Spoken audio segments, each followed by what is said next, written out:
ফিলিস্তিনের মুসলমানদের রক্ষায় এবার আক্ষরিক অর্থে শুরু হয়ে গেল এক নজিরবিহীন ইহুদি খ্রিস্টান লড়াই।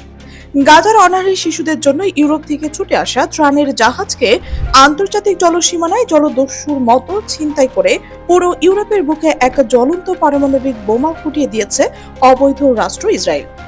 আয়ারল্যান্ডের রাষ্ট্রপতি বোন থেকে শুরু করে গ্রেট থুনবার্গের মতো আন্তর্জাতিক ব্যক্তিত্বের হাত পা বেঁধে ইসরায়েলি উগ্রবাদী মন্ত্রী ইতামার বিন গভীর যে নোংরা এবং বিভৎস উল্লাস দেখিয়েছে তার জোরে আজ পুরো ইউরোপ ইসরায়েলের ওপর ক্ষুধার্ত বাঘের মতো ঝাঁপিয়ে পড়েছে।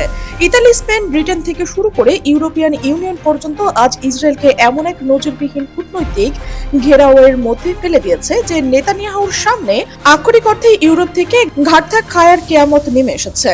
কিন্তু আন্তর্জাতিক জলসীমানায় ত্রাণের জাহাজ ছিনতাই করে ইউরোপীয় এলিট নাগরিকদের সাথে ঠিক কি ধরনের পাশবিক নির্যাতন করেছে ইসরায়েলি বাহিনী। আয়ারল্যান্ডের রাষ্ট্রপতির আপন বোনকে হাত পা বেঁধে ফ্লোরে ফেলে রেখে উগ্রবাদী মন্ত্রী বেন গভীর ঠিক কি ভয়ঙ্কর উদ্যত দেখিয়েছেন, যার কারণে খোদ নেতানিয়াহুকেও আজ মাথা নত করে ক্ষমা চাইতে হচ্ছে যে ইতালি, স্পেন, ব্রিটেন একদিকে ইসরায়েলকে অন্ধভাবে সমর্থন করত। আয়ারল্যান্ডের রাষ্ট্রপতির আপন বোনকে হাত পা বেঁধে ফ্লোরে ফেলে রেখে উগ্রবাদী মন্ত্রী বেন গভীর ঠিক কোন ভয়ঙ্কর উদ্যত দেখিয়েছেন, যার কারণে খোদ নেতানিয়াহুকেও আজ মাথা নত করে ক্ষমা চাইতে হচ্ছে।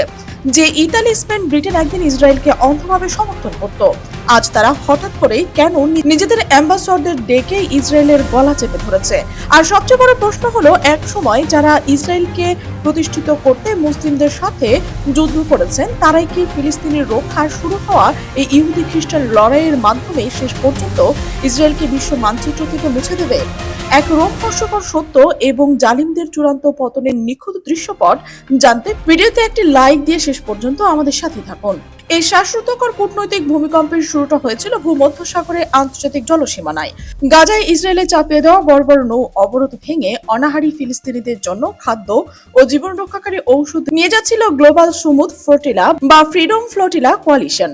এই নৌবহরে কোনো অস্ত্র ছিল না, কোনো সামরিক বাহিনী ছিল না, ছিল শুধু ইউরোপের বিভিন্ন দেশের মানবাধিকারী কর্মী, ডাক্তার, সাংবাদিক এবং সমাজকর্মীরা। কিন্তু আন্তর্জাতিক আইনের তোয়াক্কা না করে ঠিক সোমালিয়ায় জলদস্যুদের মতো মাঝ সমুদ্রে এই ফ্লোটেলার উপর ঝাঁপিয়ে পড়ল ইসরায়েলি নৌবাহিনীর সশস্ত্র কমান্ডাররা। তারা অবৈধভাবে জাহাজকে জব্দ করে এবং ভেতরে থাকা ইউরোপীয় নাগরিকদের জোরপূর্বক আটক করে। জাতিসংঘের বিশেষজ্ঞরা এবং অমনিস্ট ইন্টারন্যাশনালের মতো সংস্থাগুলি স্পষ্ট ভাষায় জানিয়ে দিয়েছে, আন্তর্জাতিক জলসীমানায় একটা মানবিক সাহায্যবাহী জাহাজকে এইভাবে হামলা চালানো সরাসরি অ্যাক্ট অফ পাইরেসি বা জলদস্যুতার শামিল। কিন্তু ইসরায়েল ভেবেছিল তার ইউরোপের নাগরিকদের আটক করে ফিলিস্তিনিদের সাহায্য করার পথ চিরতরে বন্ধ করে দেবে। কিন্তু তারা ঘুণাক্ষরেও কল্পনা করেনি যে তাদের এই জলদস্যুতা পুরো খ্রিস্টান বিশ্বকে ফিলিস্তিনিদের পক্ষে এমনভাবে জাগিয়ে তুলবে যা ইসরায়েলের অস্তিত্বকে সংকটের মুখে ফেলে দেবে। আটককৃতদের মধ্যে সবচেয়ে হাই প্রোফাইল ব্যক্তি ছিলেন আয়ারল্যান্ডের প্রেসিডেন্ট ক্যাথফার্লিন কনলির আপন বোন, প্রখ্যাত মানবাধিকার কর্মী ডাক্তার মার্গারেট কানুলি।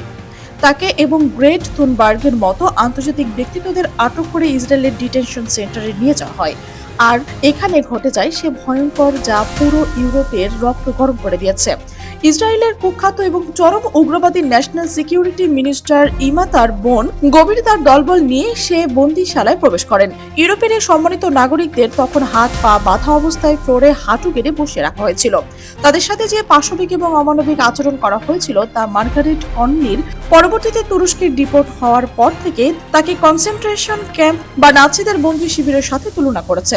তিনি ইসরায়েলকে একটি বর্বর ও নিষ্ঠুর জানোতা হিসেবে আখ্যায়িত করেছেন। কিন্তু বেন গভীরের উদ্যত ছিল এর চেয়েও বিভৎস। সে একটি ইসরায়েলের পতাকা হাতে নিয়ে এই পা বাঁধা ইউরোপীয় নাগরিকদের সামনে গিয়ে ব্যঙ্গাত্মক হাসিতে ফেটে পড়লেন এবং বললেন, welcome to Israel, we are landlords, অর্থাৎ ইসরায়েলের স্বাগতম, আমরা এখানকার জমিদার। বেন গভীর এই বিভৎস উল্লাসের ভিডিওটি নিজে ধারণ করে সোশ্যাল মিডিয়ায় ছড়িয়ে দিয়েছেন। সে ভেবেছিল ইউরোপের নাগরিকদের অপমান করে সেই ইসরায়েলের কাছে হিরো বনে যাবেন, কিন্তু তার এই এক মুহূর্তের নোংরা উদ্যত ইসরায়েলের জন্য এমন এক কিয়ামত ডেকে এনেছে যার আগুন এখন তেল আবিবের মসনদে পুড়িয়ে যাচ্ছে।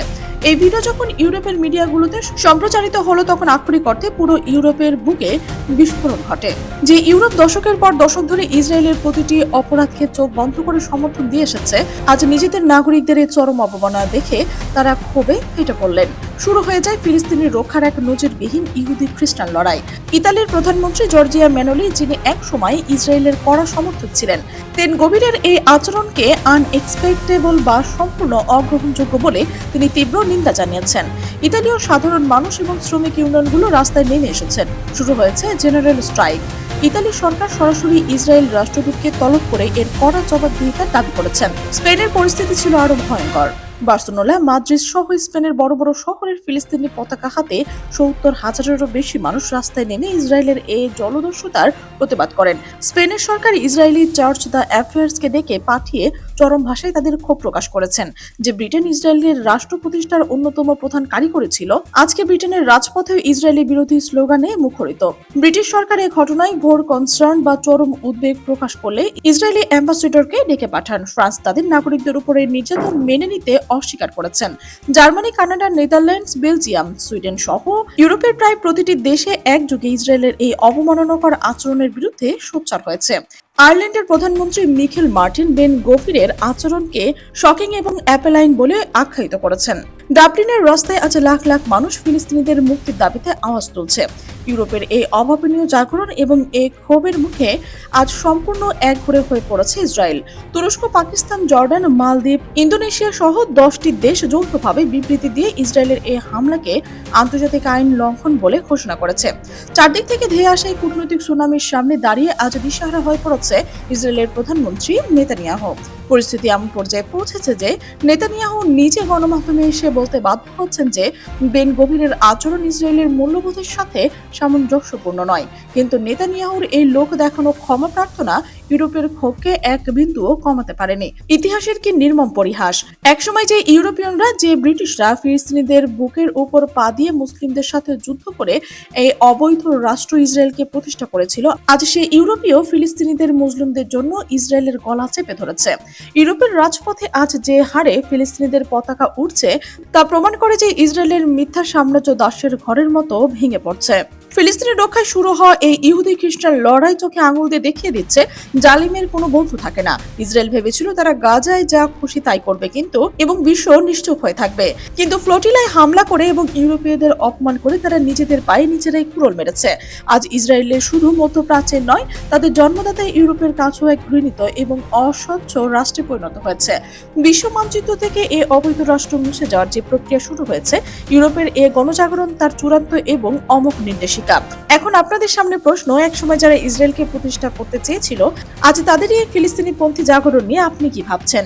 বেন গভিরের এই উদ্যত্ত এবং গভীর তোপের মুখে ইসরায়েলের এই অসহায় পতন কি প্রমাণ করে যে অবৈধ এই রাষ্ট্র মুছে যাওয়া এখন শুধু সময়ের ব্যাপার? কমেন্ট বক্সে আপনার খুবই আনন্দ এবং মূল্যবান মতামত শেয়ার করে এই ঐতিহাসিক পট পরিবর্তনের সঙ্গী হন।